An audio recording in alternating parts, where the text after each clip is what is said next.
স্ক্রিনের ছবি দুটোর দিকে খেয়াল করেন। আমি আমার স্মার্টফোন দিয়ে এই ছবি তুলেছি, আবার স্মার্টফোন দিয়ে জাস্ট একটা ওয়েবসাইট ব্যবহার করে এই 1 থেকে 2 মিনিটের মধ্যে ছবিটি এডিট করেছি।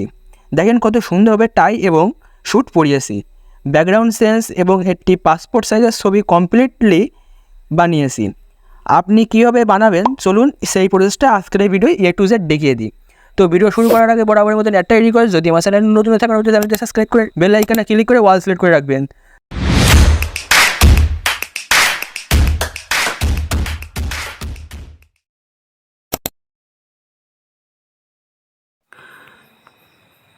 মোবাইল থেকে গুগলটা ওপেন করে নেবেন। ওপেন করে নেওয়ার পরে এখানে সার্চ বারে গিয়ে লিখবেন কাটআউট প্রো। কাটআউট প্রো লেখার পরে ঠিক এমনই একটা পেজ আপনার সামনে আসবে। এখান থেকে ফার্স্ট যে সাইট দেখতে পাচ্ছেন এখানে ক্লিক করবেন। ক্লিক করার পর এখানে দেখতে পাচ্ছেন 3 ডট, এই 3 ডট এবার ক্লিক করবেন। ক্লিক করে আপনি এখানে সাইন আপ করে নেবেন। সাইন আপ করার পর একটু নিচের দিকে যাবেন।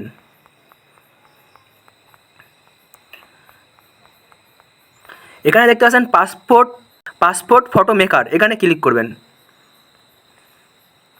ক্লিক করার পর একটু নিচের দিকে যাবেন, গিয়ে দেখতে পাবেন আপলোড ইমেজ, এই আপলোড ইমেজে ক্লিক করবেন। ক্লিক করার পর আপনার গ্যালারিতে যতগুলো ছবি আছে এখানে শো করবে। এখান থেকে আপনি যে ছবিটা পাসপোর্ট সাইজের করতে চাচ্ছেন সেই ছবিটা সিলেক্ট করবেন। সিলেক্ট করে উপরে ডান অপশানে ক্লিক করবেন। ক্লিক করার পর এখানে দেখতে পাচ্ছেন কিন্তু আমরা ছবিটা শো করে নিই। এখান থেকে ফটো এখানে ক্লিক করবেন। ক্লিক করার পর এখান থেকে আমি কোন কান্ট্রি সেই কান্ট্রিটা সিলেক্ট করবেন। তো আমি বাংলাদেশ, এখানে বাংলাদেশ সিলেক্ট করলাম। বাংলাদেশ সিলেক্ট করার পর দেখতে পাচ্ছেন আমার ছবিটা কিন্তু অটোমেটিক শো করছে। এবার এখান থেকে আপনি ব্যাকগ্রাউন্ড চেঞ্জ করতে চাইলে এখানে ক্লিক করবেন। ক্লিক করার পর এখান থেকে আপনি যে ধরনের ব্যাকগ্রাউন্ড দিতে যাচ্ছেন অ্যাড করতে পারবেন।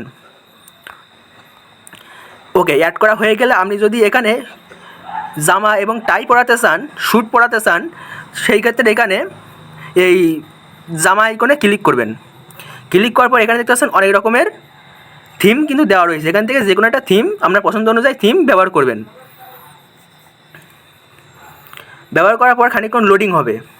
লোডিং হওয়ার পরে এখানে দেখতে পাচ্ছেন যে ছবিতে কিন্তু সেই এবং পারফেক্টভাবে সেট হয়ে গেছে। সো ডাউনলোড করার জন্য এখানে ডান অপশানে ক্লিক করবেন। ক্লিক করার পর একটু নিচের দিকে গিয়ে দেখতে পাবেন ডাউনলোড, এই ডাউনলোডে ক্লিক করবেন।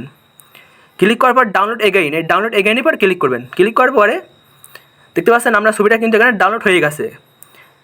তো এইভাবে আপনি আপনার হাতে থাকা মোবাইল ফোন দিয়ে খুব সহজেই পাসপোর্ট সাইজের ছবি তৈরি করতে পারেন জাস্ট একটা ওয়েবসাইটের মাধ্যমে। তো ভিডিওটা ভালো লেগে থাকলে একটা লাইক শেয়ার কমেন্ট করতে ভুলবেন না। আর আমার চ্যানেলে নতুন থাকলে চ্যানেলটি সাবস্ক্রাইব করবেন।